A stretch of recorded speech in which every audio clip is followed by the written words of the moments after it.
Dada se réveilla au milieu de la nuit au son du chant des grillons. Elle sentit sa tête cogner tandis que le sol sous elle semblait humide et étrange. Elle s'assit lentement tandis que le monde tournait autour d'elle.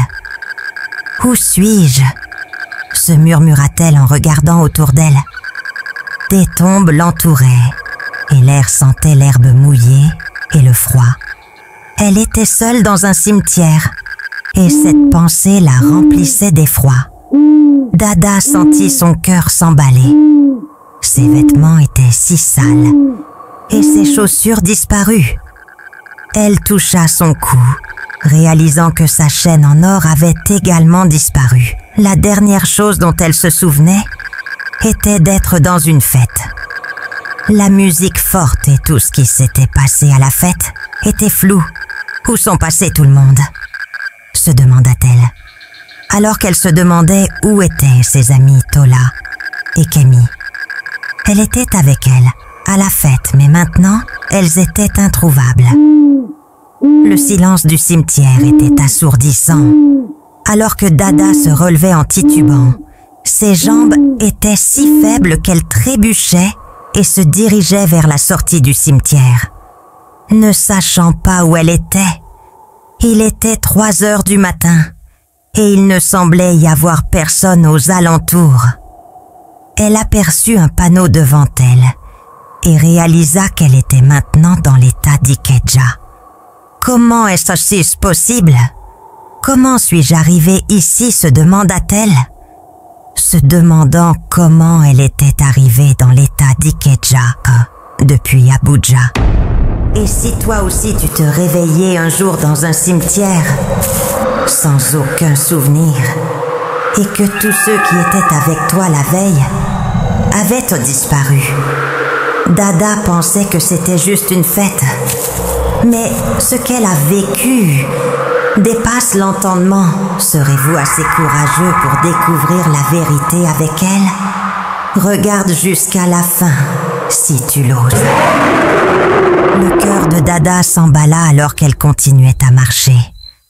L'air de la nuit collait à sa peau, et chaque pas semblait plus lourd que le précédent.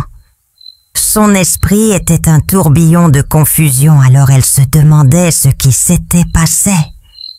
Elle se souvenait de la fête, la musique forte, les boissons, ses amis Tola et Kemi riant à côté d'elle. Mais comment s'est-elle retrouvée dans un cimetière de l'état d'Ikeja? Réfléchit Dada et murmura-t-elle en fouillant dans sa poche pour attraper son téléphone, mais il n'était pas là.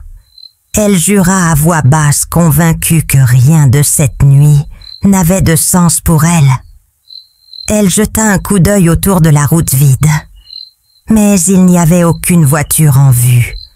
Aucune âme ne se trouvait sur la route à ce moment-là, car tout ce que Dada pouvait entendre, c'était le chant des grillons.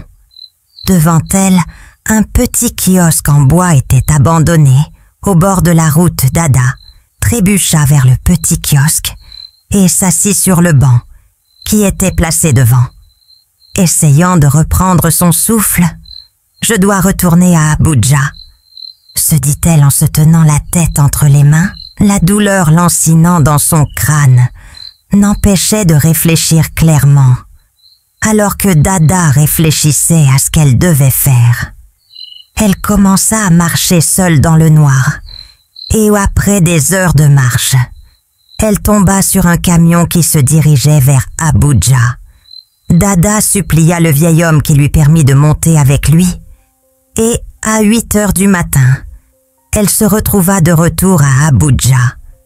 Elle arriva à l'appartement qu'elle partageait avec ses amis, Tola et Kemi, qui, selon elle, étaient profondément endormis. « Tola, Tola, Kemi, Kemi » cria-t-elle, mais l'appartement semblait silencieux comme le cimetière. Le cœur de Dada se serra, alors qu'elle errait dans le petit espace à la recherche de ses amis. Leur lit était toujours intact, et Dada se demandait où il pouvait bien être. Elle s'effondra sur le canapé, son esprit repassait des fragments de la nuit précédente, se demandant comment elle s'était retrouvée seule dans le cimetière la nuit. Dada ne pouvait plus attendre. Elle décida d'aller chez Amaka, fille riche, qui avait organisé la fête la veille. Amaka vivait dans un très grand manoir à Osokoro, et elle n'y était allée que quelques fois. Quand Amaka ouvrit la porte, elle parut surprise de voir Dada. « Dada, que fais-tu ici ?» demanda Amaka en croisant les bras. « Je dois trouver Tola et Kemi, » dit Dada. « Nous étions à ta fête hier soir. Sais-tu où elles sont ?» Amaka fronça les sourcils. « Une fête ? Je n'ai pas eu de fête hier soir. » Dada la regarda avec incrédulité. « De quoi parles-tu? Nous étions là, il y avait de la musique forte. Tellement de monde, nous buvions et dansions. » Amaka l'interrompit. « Je ne sais pas de quoi tu parles. Je ne t'ai pas vu ni tes amis hier soir. » Dada sentit un frisson lui parcourir le dos. « Amaka, es-tu sûre ?» insista Dada. Amaka leva les yeux au ciel. « Écoute, je n'ai pas le temps pour ça. Si tu cherches tes amis, essaie peut-être de les appeler. » Avant que Dada ne puisse dire quoi que ce soit d'autre, Amaka lui claqua la porte au nez. Des jours passaient et Dada n'avait toujours pas eu de nouvelles de Tola ou de Kemi. Elle mangeait ou dormait à peine, l'esprit consumé par l'inquiétude.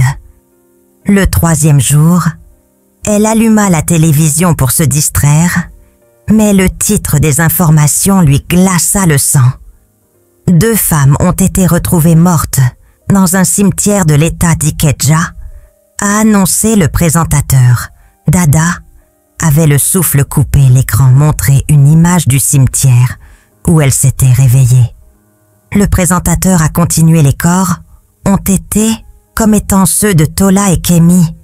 L'estomac de Dada se retourna. Ses amies étaient mortes, non, a-t-elle murmuré en se tenant la poitrine. Des larmes coulaient sur son visage.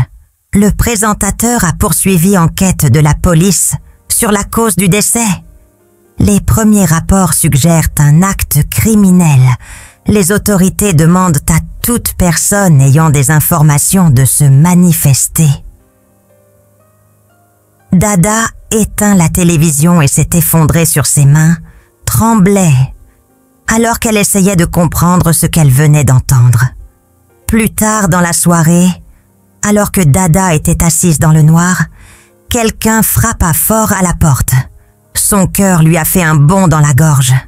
Elle a hésité avant de se lever et de jeter un œil par le judas.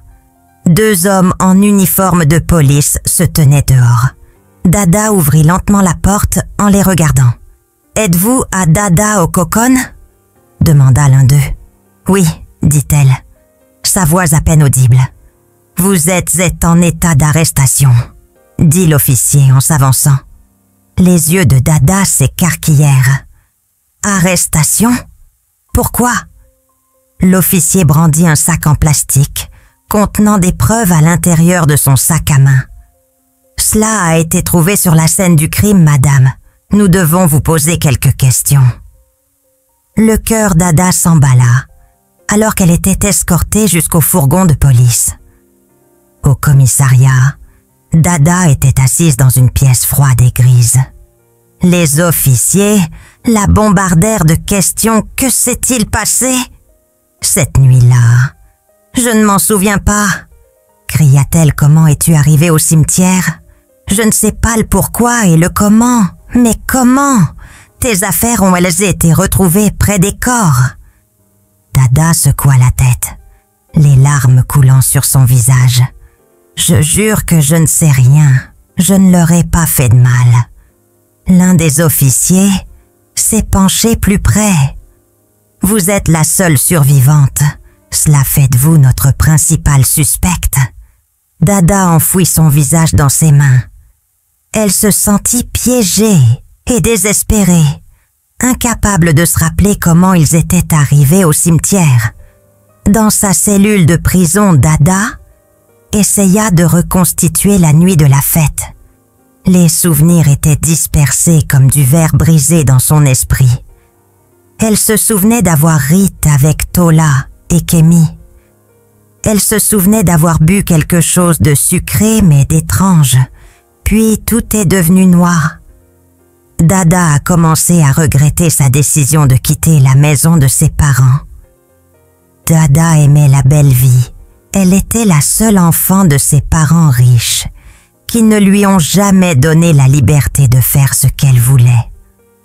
Son père était extrêmement strict, demandant toujours où elle allait et avec qui elle traînait.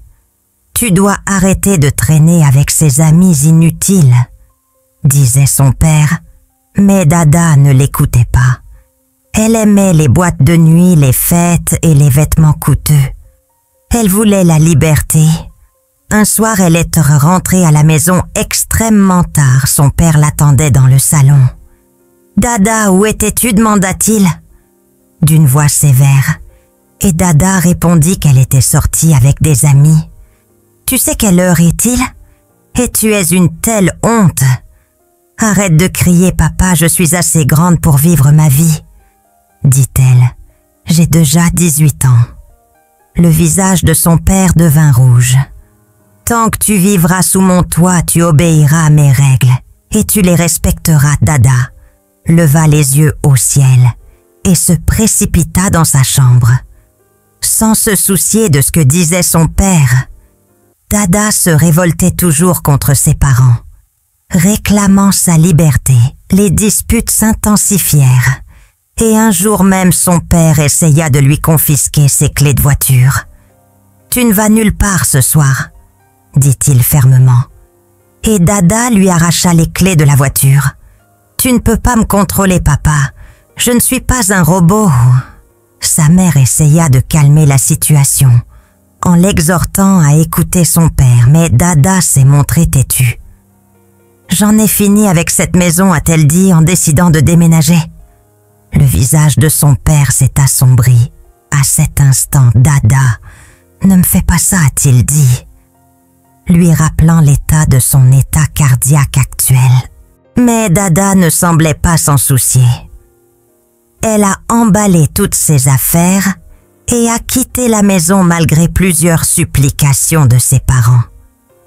Dada claqua la porte au nez. Alors qu'elle emménageait avec Tola, sa meilleure amie, Tola était sauvage et aimait faire la fête et les boîtes de nuit chaque week-end soir. Elle s'habillait et allait dans les clubs, buvait, fumait et dansait jusqu'aux premières lueurs du jour avec des hommes. Voilà. Maintenant, elle était là, accusée d'avoir tué ses amis. Dada avait du mal à dormir. Son esprit repassait les derniers moments dont elle se souvenait. Il y avait de la musique, Tola lui avait tendu un verre. C'était étrange mais doux qu'Imi avait ri, mais le rire semblait lointain, comme s'il se produisait dans un autre monde, puis une obscurité. Ce jour-là, ses parents étaient dans le salon lorsqu'un appel arrive. La mère de Dada a répondu « Bonjour madame », dit une voix d'homme à l'autre bout du fil. Ici, l'inspecteur Ochodi, du département de police de Ekidja. Je vous appelais pour vous informer que votre fille, Dada Okonkon, a été arrêtée dans le cadre d'une affaire d'homicide. Elle est la principale suspecte de la mort de 2 femmes retrouvées dans un cimetière de l'État d'Ekidja. Les mots ont frappé la mère de Dada comme un coup de marteau. « Qu'est-ce que tu as dit ?» bégaya-t-elle, agrippant le bord de la table pour se soutenir. Le père de Dada leva brusquement les yeux. « Que se passe-t-il » demanda-t-il, la voix teintée d'inquiétude. La mère décrocha le combiné de sa main. « C'est la police, ils ont dit qu'elle était suspecte dans une affaire de meurtre. » Le visage de son père pâlit. « Quoi ? C'est impossible, donne-moi le téléphone. » Il lui arracha le téléphone des mains. Inspecteur rappela le numéro. « C'est son père, que dis-tu ? De ma fille ?» L'inspecteur répéta l'information. « Mais désolé, nous avons trouvé ses affaires sur les lieux et elle était la seule survivante. Nous devons enquêter davantage. » Les mains du vieux Okonkon commencèrent à trembler. Il se serra la poitrine. « Non, non, ce n'est pas possible. Dara, c'est ma petite fille, monsieur. Je comprends que c'est difficile. Mais nous avons besoin de sa coopération dans cette affaire, » dit l'inspecteur. Le père de Dada n'entendit pas le reste. Sa respiration devint difficile. Son visage se tordant de douleur, en hurla, la mère de Dada se précipitant à ses côtés. « Est-ce que tu vas bien? Que se passe-t-il » Il s'effondra sur le sol se tenant la poitrine. Sa respiration était superficielle, son visage trempé de sueur. « Au secours, quelqu'un à l'aide !» cria la mère de Dada, sa voix se brisant. Alors qu'elle essayait de le réveiller le temps que l'ambulance arrive, il était trop tard. Le père Dada fut déclaré mort à son arrivée à l'hôpital. Les médecins confirmèrent qu'il avait subi une crise cardiaque mortelle. La mère de Dada était inconsolable. Elle était assise dans la salle d'attente de l'hôpital, le visage enfoui dans ses mains. Si seulement elle n'était pas partie, si seulement elle avait écouté, murmura-t-elle à travers ses larmes. Pendant ce temps, Da était assise dans sa cellule de prison. Lorsqu'un officier est venu l'informer qu'elle avait une visite, elle a été conduite dans la salle de visite, le cœur lourd de terreur. Sa mère était assise de l'autre côté de la table, le visage pâle et tiède. Ses yeux étaient rouges à force de pleurer. « Maman » murmura Dada en s'asseyant. Sa mère resta silencieuse pendant un long moment. Elle la fixa simplement avec un mélange de douleur et de colère. Puis d'une voix tremblante, elle dit « Ton père est parti, le cœur de Dada ?» Ce sera quoi parti, que veux-tu dire?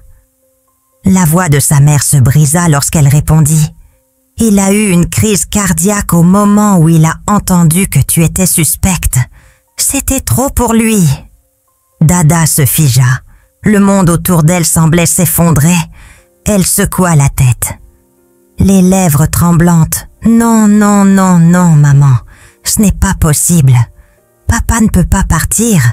Je n'ai rien fait. » Les larmes coulaient sur le visage de sa mère. « Tu nous as quittés. Tu l'as quitté, il t'a prévenu. Il t'a supplié, mais tu t'en fichais. Je ne savais pas que ça arriverait. » Sanglota Dada, se tenant la poitrine. « Je ne voulais rien de tout ça. » Sa mère frappe à la table de sa main. « Ton égoïsme l'a tué. Tu nous as quittés pour cette vie inutile. Et maintenant tu as détruit cette famille. » Dada s'effondra complètement, sanglotant de manière incontrôlable. « Maman, s'il te plaît, je ne voulais pas ça. J'ai aimé papa, sa mère. » Se leva brusquement, le visage dur. « Tu l'aimais alors? Pourquoi ne l'as-tu pas écouté? Pourquoi n'es-tu pas resté ?» Avant que Dada ne puisse répondre, sa mère se retourna et sortit de la pièce. Le bruit de ses pas résonna dans les oreilles de Dada, la laissant seule avec le poids insupportable de sa culpabilité. Les jours passèrent et Dada resta la seule suspecte de l'affaire du cimetière d'Ekidja. Dada se sentit piéger, son esprit tourbillonnant de chagrin et de culpabilité. Les jours se transformèrent en semaines et elle resta en détention. Les preuves contre elle étaient solides et sans aucun souvenir des événements. Elle se sentait sans défense. Ses affaires avaient été retrouvées sur la scène du crime. Ses amies étaient mortes et elle était la seule survivante. La police et le public la croyaient coupable. La date du procès de Dada a été fixée et sa mère a refusé de lui rendre visite à nouveau. Elle a passé ses journées seule dans sa cellule, se repassant des fragments de la fête dans la tête, essayant désespérément de se rappeler ce qui s'était passé. Le jour du procès, Dada était assise dans la salle d'audience, le cœur battant pendant que l'accusation présentait son dossier. Ils l'ont dépeinte comme une jeune femme imprudente qui avait attiré ses amis dans le danger. Ils ont montré des photos de la scène du crime de son sac à main et des corps de ses amis. Dada se sentait mal. Elle voulait crier qu'elle n'avait rien fait, mais les preuves étaient accablantes. Son avocat a essayé de faire valoir que Dada avait été droguée et laisse inconsciente. Mais sans preuve, c'était une bataille difficile alors que le juge se préparait à rendre le verdict. La porte de la salle d'audience s'est soudainement ouverte. Une femme s'est précipitée à l'intérieur, paniquée, en suppliant d'être entendue. « Votre honneur, a-t-elle dit la voix ferme. J'ai des informations qui peuvent changer cette affaire. » Le juge a semblé surpris.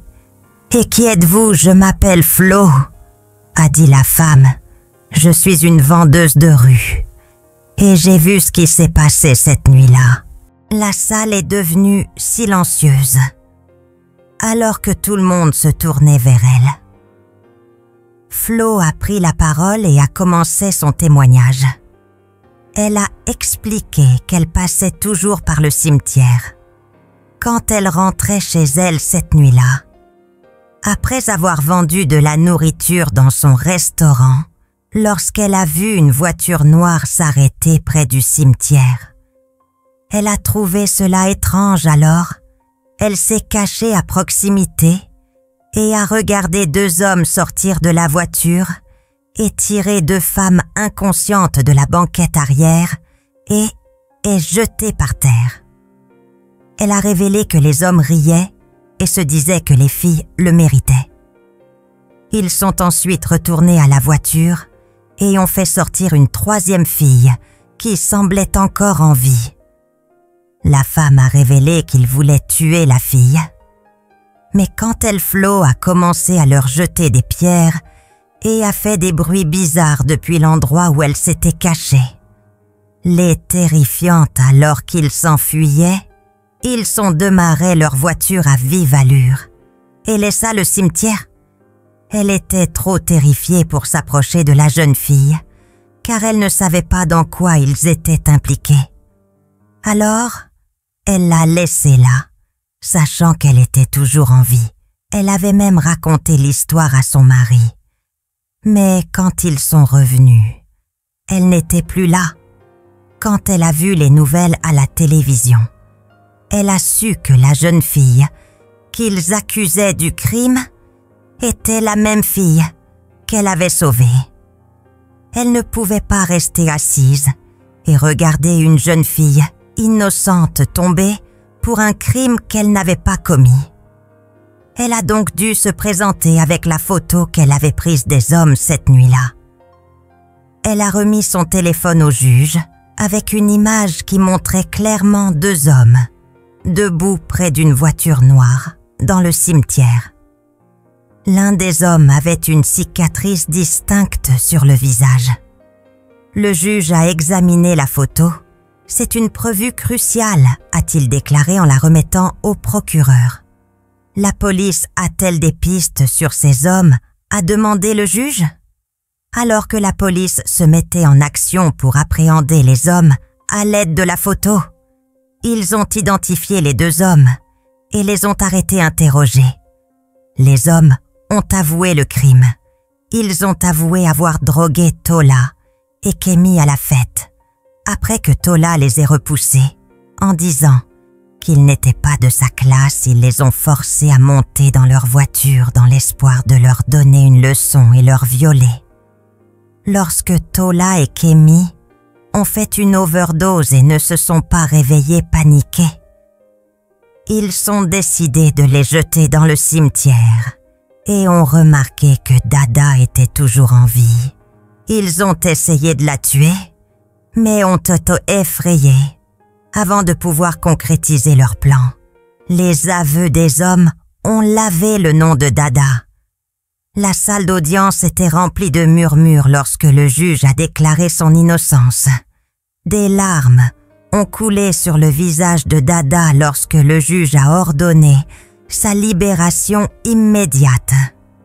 Quand Dada est sorti du tribunal, la lumière du soleil semblait étrangère sur sa peau après des semaines de détention. Flore s'attendait son sourire chaleureux. Offrant du réconfort, « Merci Madame Flo », dit Dada, la voix tremblante. « Tu m'as sauvé la vie. » Flo a posé une main sur son épaule. « J'ai seulement fait ce qui était juste. On t'a donné une seconde chance. Ne gâche pas ça. » La mère de Dada se tenait près de la voiture, son visage mêlé de soulagement et tristesse. Dada hésitait, incertaine de savoir si elle serait la bienvenue. Mais sa mère s'avança et la serra fort dans ses bras. « Je pensais t'avoir perdue », murmura sa mère. « Je suis vraiment désolée, maman », sanglota Dada. « J'ai fait tellement d'erreurs.